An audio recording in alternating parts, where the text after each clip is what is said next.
Hey fellow YouTubians, it's everybody's friend Fromark here once again. I hope you're all staying safe and doing well and all that good stuff.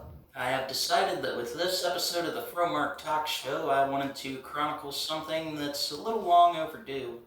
At the time of recording this, about a month overdue as a matter of fact.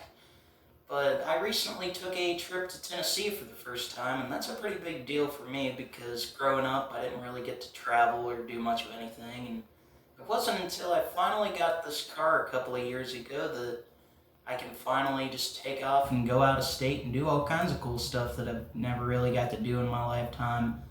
And because of that, I can now say that I have been to 6 states, and Tennessee is state number 6 for me. But yeah, I'm actually born and raised and still currently reside in Ohio for some reason. And it's a pretty big deal for me to be able to just take off and go somewhere like this now that I have the ability to do so with a good, reliable car, and my friend Charlie even tagged along with me, as this was actually a trip that I had been planning since close to the beginning of the 2022 calendar year. I got to talking to my friend Charlie about it a little bit, and he was like, dude, if it all works out, I want to come along. And so it worked out, and he tagged along, and we had probably the best 4 days. I would say that this trip to Tennessee was some of the best 4 days of my entire life, folks, because I had a freaking blast. Me and Charlie did so much while we were there. So I guess I'll start from the beginning with day one. And with day one, I went and picked up Charlie, of course, and we headed to Tennessee. But the first stop we made was over at the Michael Waltrip Brewing Company over in Bristol, Virginia, which I actually didn't know that Bristol is partly in Tennessee and partly in Virginia. It's like a little border town, if you will. And despite the signs in the town saying that it's a good place to live, it looked kind of run down and sketchy and scary. But I also made the mistake of walking around at night. Still looked a little ironic to me that the sign says a good place to live. I would still go back though. Definitely want to go back. But yeah, so the main centerpiece of the trip, like the big attraction, the big goal was to go to the NASCAR race in Bristol. But of course, before we did that, we stopped over at the Michael Waltrip Brewing Co., which was like a restaurant slash brewery slash bar and grill kind of place. And the owner of the restaurant, Michael Waltrip himself, former NASCAR driver, former Daytona 500 champion, he was actually in there just chatting with some of the customers. And he walked up to me and Charlie and asked if we wanted to take a picture with him and talk for a couple of minutes, which was really cool. So now I can say I've met 2 NASCAR drivers in my lifetime. And that was my friend Charlie's first time meeting a NASCAR driver. It was also his first NASCAR race. It was my 4th, I want to say it. Yeah, that sounds right. It was my 4th race. So we went to the track. We actually had trouble finding our seats at first. We actually had trouble getting into the place at first because my tickets wouldn't load on my janky phone. So we just kind of had to stand around like idiots for a minute, and I had to walk around the track until I could get phone service to pull up Ticketmaster. But once we got inside, we got to our seats right before the race started, and turned out to be a pretty awesome race. Of course, Bristol's always a really good track to go to, the Bristol Motor Speedway, the world's fastest half mile, one of the better tracks on the NASCAR circuit at the moment. I will say it didn't have a whole lot of crazy moments. There were a couple here and there, but overall I thought it was a pretty good race. It was kind of surprising to me to see some of the faces that were leading that race, like race winner Chris Buescher.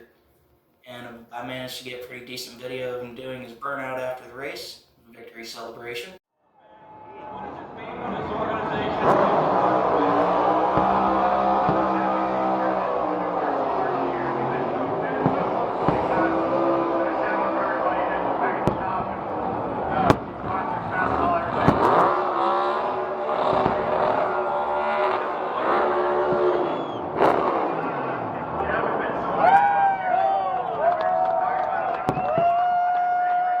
So after the Bristol race, we walked around some of the merchandise trailers that were set up around the track. Unfortunately, I was kind of in a spot where I didn't have any cash on me, so I couldn't buy any of the merch I wanted.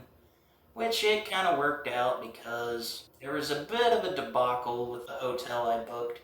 So I booked this hotel like 2 months in advance, and they never notified me about anything when I booked it, but so me and my friend got to the hotel about 4 in the morning, might have been a little bit earlier than that. We get there and they're like, oh, we canceled your reservation, and we still charged you for one night anyway. I'm like, what? Y'all never told me anything ahead of time.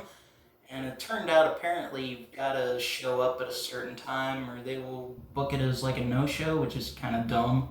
I've never had that happen at any other hotel before.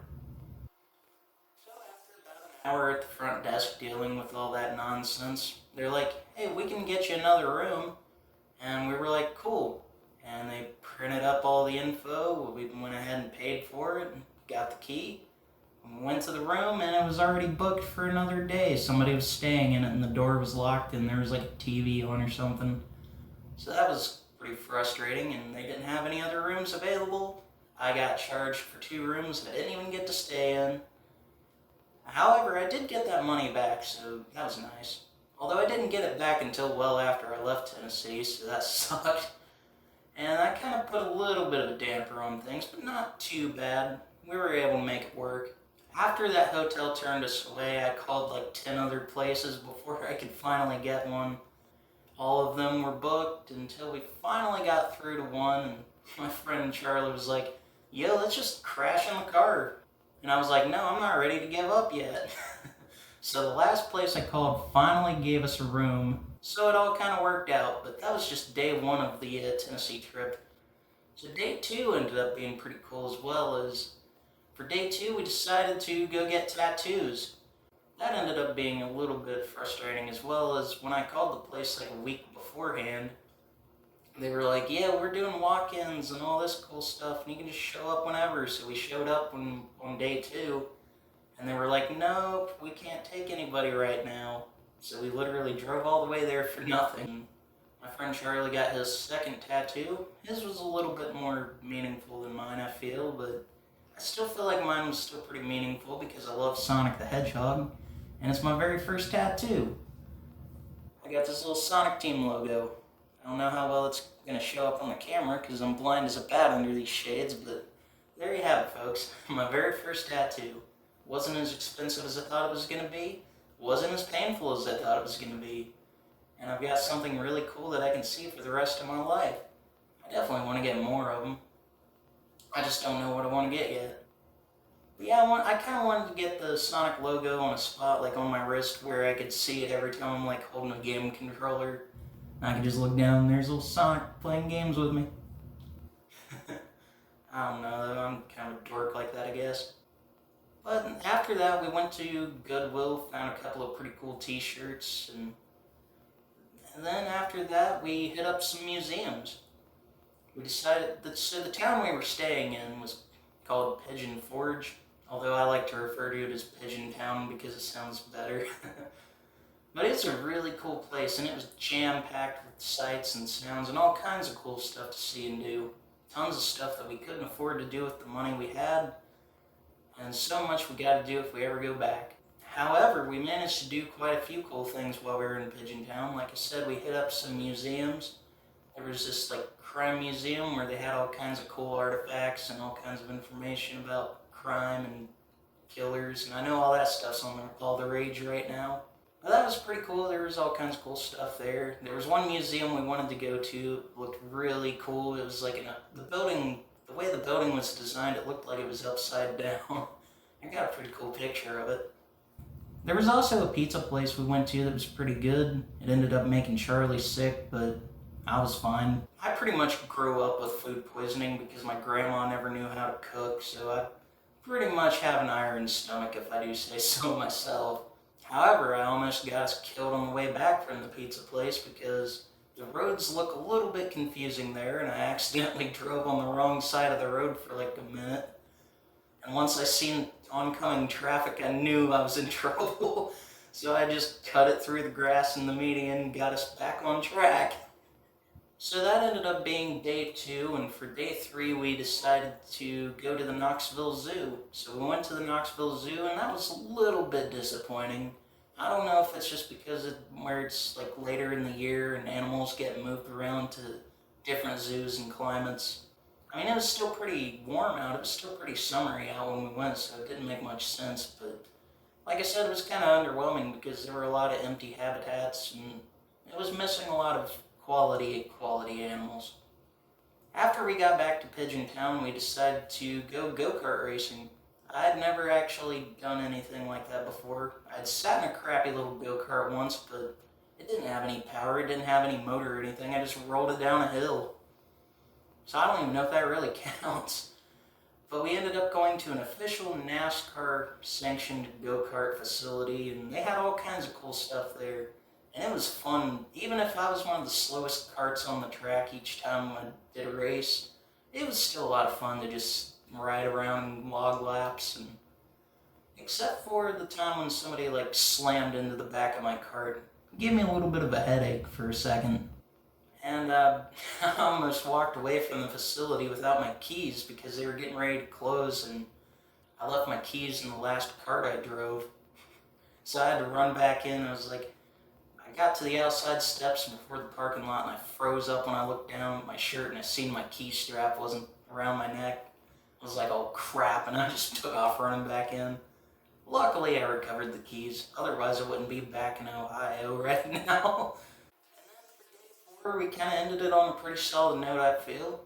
We hit up the Great Smoky Mountains, and that was a lot of fun because I had never really been up that, well, I drove through mountains before to get to North Carolina and whatnot, but to actually hike some mountainsides and check out the scenery, it's beautiful out there. It's absolutely gorgeous. That's pretty much about the gist of it, though. I mean, we hit up a few other shops and got some food in between and stopped, took a lot of pictures, which I'm still sorting through the camera roll.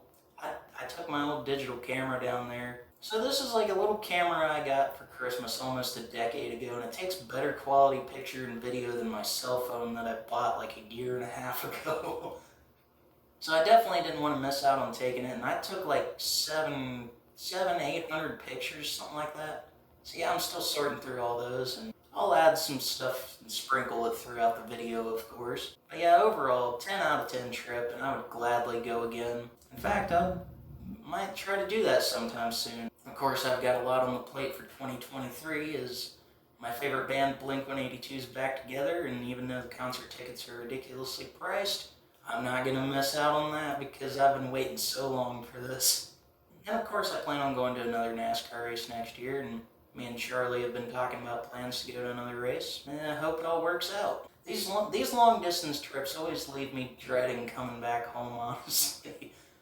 Although the cool thing about this trip was I wasn't sad for like 2 weeks, where when I came back from North Carolina, I took a trip to North Carolina last year, and when I came back from there, I was like super depressed for 2 or 3 weeks. I didn't want to get out of bed because I was just like, ugh, home.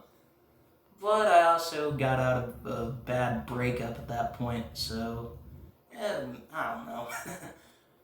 I don't know though. I didn't really feel too bummed out coming back home from this trip. Not really anything to be bummed out about. It was a 10 out of 10 trip. Anyways, folks, I thought I would just ramble on for a few minutes about this trip to Tennessee.